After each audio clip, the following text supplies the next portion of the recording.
Middle east में जारी जंग में एनर्जी के साथ साथ बेस मेटल्स की कीमतों में खूब उथल पुथल देखने को मिल रही है।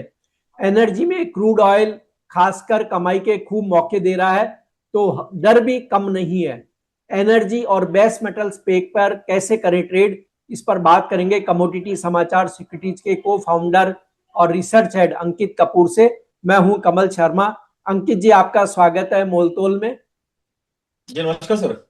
जी अंकित जी, मिडिल ईस्ट जंग पर हर दिन कई कई बयान आते हैं, जिसकी वजह वजह से एनर्जी पैक खासकर क्रूड ऑयल में सबसे ज्यादा उथल पुथल देखने को मिलती है। एमसीएक्स क्रूड ऑयल में कमाई वाली रणनीति अब क्या होनी चाहिए?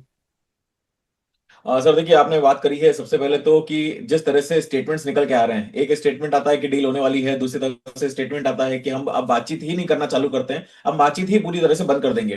तो ये मार्केट में बहुत ज्यादा जो क्लैश देखने के बीच में देखने को मिल रहा है, इसराइल के बीच में, अमेरिका के बीच में देखने को मिला है। उसके बाद में हमने बात करी ईरान और अमेरिका के बीच में, तो चल ही रहा है। इसराइल ने हिजबुल्लाह के ऊपर भी अटैक करने की कोशिश करी है। तो ये जितनी भी चीजें परमुटेशन कॉम्बिनेशन बन रहे हैं, ये किसी भी तरह से अच्छे दिखते हुए नजर नहीं आ रहे हैं। हम क्रूडल के प्राइसेस की बात करें तो क्रूडल के प्राइसेस हमको अच्छा खासा गिरावट देखने को मिली थी, करीब करीब 8200 के लेवल्स तक हमने देख लिया था। लेकिन इस समय मैं अगर चार्ट्स पे देखूं तो 9150 के आसपास ये ट्रेड करता हुआ नजर आ रहा है। तो क्रूडल की बात करें तो मुझे अभी काफी अच्छा लग रहा है, क्रूडल के अंदर तेजी लग रही है, वापस से एक बार 9800 9900 तक ये जाता हुआ नजर आ रहा है। अगर मैं चार्ट्स की बात करूं तो चार्ट पे यहाँ पे एक inverted head and shoulder pattern बना हुआ है, उसका इसने ब्रेकआउट 9100 के ऊपर दिया हुआ है। तो एक्सपेक्टेशन यही है कि वापस से 9800 9900 तक ये जाता हुआ नजर आएगा। और नीचे में 8200 का इसने सपोर्ट लिया हुआ है, तो वही इसका स्टॉप लॉस बन चुका है। तो स्टॉप लॉस थोड़ा सा बना है, बड़ा है। जिस तरह से मार्केट के अंदर मोमेंटम चल रहे हैं, जिस तरह से अभी बातें चल रही हैं, आज सुबह भी हमने देखा है कि इजराइल की तरफ से बोला गया है कि हमारे ऊपर अटैक करा गया है, यूएस की तरफ से बोला गया है कि बहरीन के अंदर उनके जो अमेरिकन बेस है उसके अटैक करा गया है। तो बातें कहीं पे भी शॉर्ट होती नजर नहीं आ रही है। इसी वजह से मुझे लग रहा है कि एक एक्सपेक्टेशन है कि वापस से अपसाइड मोमेंटम देखने को मिलेगा। एक एक्सेसिस करके वो है, डिजिटल मीडिया है, उनकी रिपोर्ट्स बार बार लगातार मार्केट में आ रही है। जब भी कोई एक नेगेटिव न्यूज आती है या फिर क्रोल के लिए पॉजिटिव न्यूज बन के नजर आती है, तो डेफिनेटली अगली न्यूज उनकी तरफ से आ जाती है कि डोनाल्ड ट्रंप के जो बात चल रही है, या फिर जो व्हाइट हाउस के अंदर बात चल रही है, कि व्हाइट हाउस के अंदर बात चल रही है कि अब नेगोशिएशंस होने वाले हैं। इस चीज को बात करते करते हमने 45 दिन हो गए हैं, 45 दिन से इसी चीज के ऊपर वर्कआउट हो रहा है, लेकिन कोई भी समाधान निकलता हुआ नजर नहीं आ रहा है, जिसके कारण हम वापस से देख रहे हैं कि जो क्रूडल के प्राइसेस हैं वो अपसाइड मोमेंटम के लिए तैयार है। और आने वाले टाइम में 9800 9900, और वहीं अगर मैं बात करूं इंटरनेशनल मार्केट में, तो वापस से $105 की तरफ बढ़ता हुआ नजर आ रहा है। ये अंकित जी, आपने बिल्कुल सही कहा कि देखिए, इस युद्ध को समाप्त करने के लिए कई पहल हुई, अलग अलग देशों में भी पहल हुई, लेकिन नतीजा नहीं निकला। हो सकता है ये भी कहीं यूक्रेन और रूस के युद्ध की तरह एक लंबा चलता रहे। कभी कभी बीच में बड़े अटैक हो जाएंगे, फिर सुस्ती हो जाएगी, फिर सीज फायर हो जाएंगे और फैसले शायद न हो। लेकिन मान लीजिए कोई क्रूड में अगर बिकवाली करना चाहे, ऐसे संकेत लगे कि अब मार्केट सुस्ती की ओर जाएगा, कुछ चीजें मान लीजिए हॉर्मोज खुल जाता है या कोई चीजें अच्छी हो जाती है, तो ऐसे में कौन सा लेवल है जिसके ब्रेक होने पर एक एमसीएक्स ट्रेडर को तैयार रहना चाहिए? मतलब नीचे की ओर यानी जाएगा मार्केट, तो अपनी पोजीशन को बदले। देखिए, सबसे पहले तो यहाँ पे मैं बात करूंगा कि आपने बोला है कि स्टेटमेंट वाली चीज है कि बार बार स्टेटमेंट बदले जा रहे हैं। तो देखिए, यहाँ पे मैं भी नहीं समझता हूँ, जहां तक मेरी समझ है, कि डोनाल्ड ट्रंप भी नहीं चाहेंगे कि ये मैटर इतनी जल्दी सुलझे, क्योंकि उनका जो प्रोडक्शन कॉस्ट है वो $70 के आसपास का है। और यहाँ पे अभी हम देख रहे हैं $95 के आसपास का है, तो वो यहाँ पे बेनिफिट में है। अगर स्टेट ऑफ हॉर्मोज इतनी जल्दी खुल गया और सारी चीजें इतनी आसान हो गई, तो डेफिनेटली क्रूड ऑयल के प्राइसेस वापस आपको 6500 के आसपास दिखेंगे। इंटरनेशनल मार्केट में हम देखेंगे $70 के नीचे भी जाता हुआ दिखेगा। तो ये सारी कंडीशन वो नहीं चाहेंगे, क्योंकि इससे अमेरिका को डायरेक्टली नुकसान होता हुआ नजर आएगा। हमने देखा है कि जैसे ये 95 100 बैरल के आसपास आया है, तब वहां पे जो यूएस का प्रोडक्शन है वो तो बड़ा ही बड़ा है, उसके साथ में उन्होंने जो सेलिंग कर रही है, एक्सपोर्ट करा है, वो भी काफी उनका बड़ा है। तो ये पूरा अगर देखा जाए तो ये बिजनेस की तरह ही इसको देखना चाहिए कि वो $70 के नीचे जाने नहीं देंगे। क्यों? क्योंकि उसके बाद में जो अमेरिकन कंपनीज उनको नुकसान होना चालू हो जाएगा। तो 100 बैरल पे वो बनाना चाहते हैं। लेकिन एक कंसर्न और है कि अगर ये इतना ही ऊपर रहा तो इन्फ्लेशन का डर भी बना रहेगा। इन्फ्लेशन 3.7% तक पहुंच गया है, तो यहां पे वो कंट्रोल करने की कोशिश जरूर कर रहे हैं कि पेट्रोल के प्राइसेस बहुत ज्यादा अग्रेसिव ऊपर भी ना जाए और बहुत ज्यादा नीचे भी नहीं जाए। अगर वो 90 से 100 या फिर 90 से 105 की रेंज में ही, इसी रेंज में अगर ये ट्रेड करता रहा, तो यहां पे डायरेक्टली अगर बेनिफिट किसी को मिल रहा है तो यूएस को मिल रहा है, और इनडायरेक्टली बेनिफिट ईरान को भी मिल रहा है, क्योंकि वो भी ऊंचे के लेवल पे अपनी जो क्रूड ऑयल है वो अलग रूट से वो मतलब बेचने की कोशिश कर रहा है। तो यहाँ पे लड़ाई वर्चस्व की है वो बिल्कुल ठीक है, लेकिन ये बिजनेस अपने अपने भी दोनों चला रहे हैं, तो यहाँ पे बहुत बड़ी गिरावट की उम्मीद नहीं कर सकते हैं। लेकिन आपने बोला कि कौन सा लेवल होना चाहिए जिसके बाद गिरावट हो सकती है, तो मुझे लगता है कि अभी इसने पैटर्न बनाया हुआ है, 8600 कल का लो है, अगर 8600 के नीचे जाना चालू करता है तभी हम थोड़ा सा इसके अंदर नेगेटिविटी इसके अंदर एक्सपेक्ट कर पाएंगे। ये आपने बिल्कुल सही बात पकड़ी है कि लगता है लड़ाई की आड़ में व्यापार बहुत अच्छा चल रहा है क्रूड का।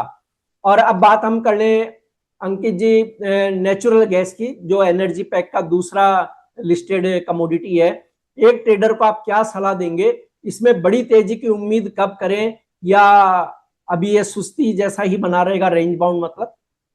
देखिए अभी गर्मियों का टाइम है, इतनी ज्यादा कोई डिमांड निकल के आ नहीं रही है, और अभी कोई वैसा भी नया पैटर्न नहीं है इसके अंदर। अगर मैं बात करूं तो यहाँ पे एक चीज हमेशा कंसर्न रहती है कि $2.5 के आसपास जब भी आता है तो प्रोडक्शन रुक जाता है। उसका कारण ये है कि वहां पे नुकसान होना चालू हो जाता है, तो प्रोडक्शन रोक के उसको वापस से थोड़ा सा प्राइसेस को ऊपर लेके आ जाता है। अभी भी हम देख रहे हैं $3.15 के आसपास चल रहा है, तो बहुत ज्यादा यहाँ पे मैं मंदी की बात तो नहीं करूंगा, लेकिन हाँ गिरावट पे यहाँ पे खरीदारी करके चलना चाहिए। लेकिन जो ऑप्शंस पे ट्रेड करेंगे उनके लिए ज्यादा बेटर है कि यहाँ पे आपने 295 300 के आसपास अगर चल रहा है, अपने ऑप्शन बेच के काम करा है, मतलब आपने नेचुरल गैस बाय कर लिया, उसके साथ में ऑप्शन राइट करना चालू करा, तो 4-5 महीने भी अगर ये इसी रेंज में ट्रेड करता हुआ नजर आएगा तो डेफिनेटली आपको बेनिफिट मिलता हुआ नजर आएगा। तो वहां पे ऑप्शन की जो प्रीमियम है, अगर तेजी पकड़ लिया तो भी आपको बेनिफिट मिलेगा, अगर नीचे की तरफ जाता है तो आपकी रिस्क कम होगी, और वहीं की वहीं रहा तो भी आपको जो प्रीमियम है वो खाने का मौका यहाँ पे मिलता रहेगा। तो मुझे लगता है this is the right time जहां पे आप ऑप्शंस बेच के नेचुरल गैस के अंदर ट्रेड करा जा सकता है। आप अपनी जो स्ट्रैटेजी है वो ढंग से प्लान कर पाएंगे। शॉर्ट टर्म की अगर मैं बात करूं तो 295 के आसपास अगर मिलता है तो बाय करना चाहिए। 285 का स्टॉप लॉस रहेगा, टारगेट यहाँ पे ₹315 तक वापस देखने को मिल सकता है। जी अंकित जी, अब हम बात करें बेस मेटल्स की, तो देखिए कॉपर में क्या होगा अब? क्या इसके लिए अब ₹1400 का रास्ता खुल गया, या अभी वक्त लगेगा?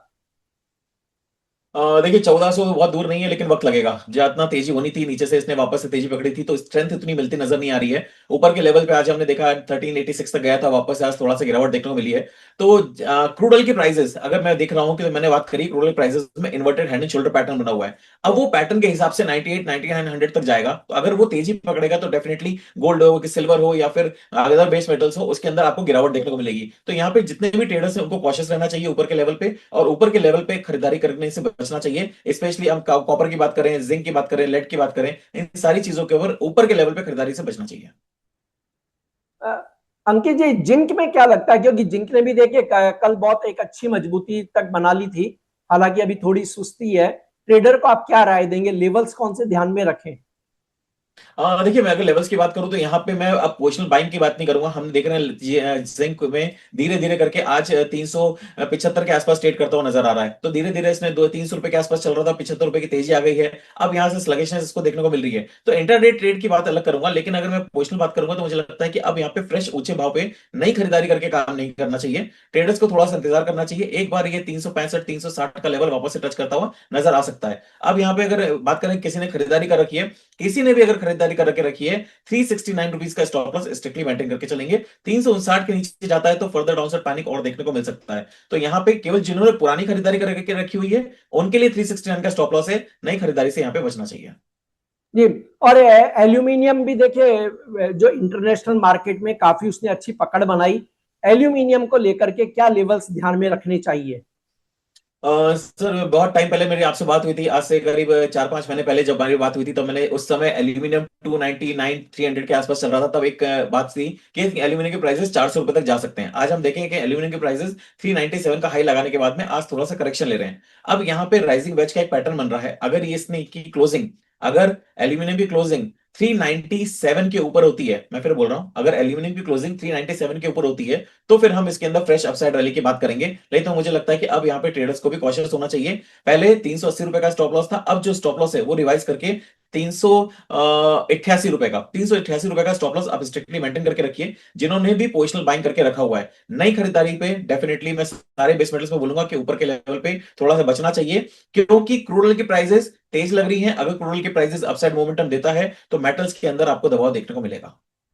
जी, क्या अंकित जी, निकिल जो है एक रेंज में फंस गया है क्या? कि पहले बहुत अच्छा चला लेकिन अब हम देख रहे हैं कि वो एक रेंज में फंसा हुआ है। क्या लगता है आपको निकिल में अब?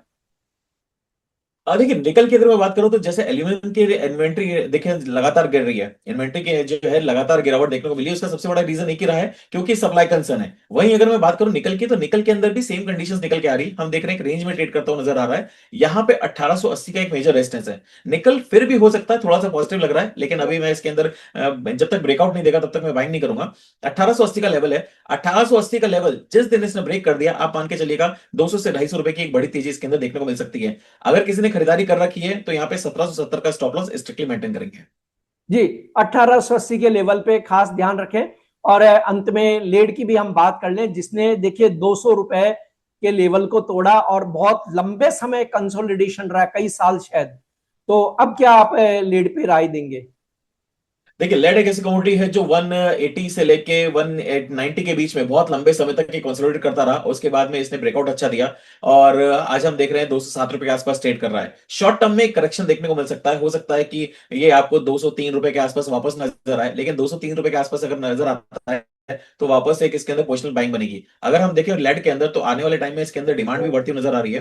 टारगेट की अगर बात करें तो अभी 210 का टारगेट है, 210 का टारगेट जैसे ब्रेक करेगा तो फिर आने वाले टाइम में आप 230 तक के भी लेवल इसके अंदर देख पाएंगे। तो लेड एक ऐसी कमोडिटी है, शॉर्ट टर्म में एक करेक्शन का वेट है। ये आपको वापस से 203 रुपए के आसपास अगर मिलता है तो एक अच्छी खासी खरीदारी का राय रहेगी। पोजिशनल स्टॉप लॉस यहाँ पे 190 का मेंटेन करके चलेंगे। जी, आपका कोई डिस्क्लेमर अंकित जी? जी मार्केट मेरी कोई पोजीशन नहीं है, जो भी मैंने बात करी है सारी की सारी अनबाइज्ड है। प्लीज बिना स्टॉप लॉस के मार्केट में ट्रेड मत करिए और अपने एडवाइजर की सलाह जरूर लीजिए। Thank you so ji, much. आपका धन्यवाद, शुक्रिया अंकित जी। कमोडिटी मार्केट में हर मिनट बदलता है मौका। खबर से पहले संकेत चाहिए, मोल तोल मुनाफे की बात। कमोडिटी ट्रेडर्स का स्मार्ट न्यूज ऐप अभी डाउनलोड करें।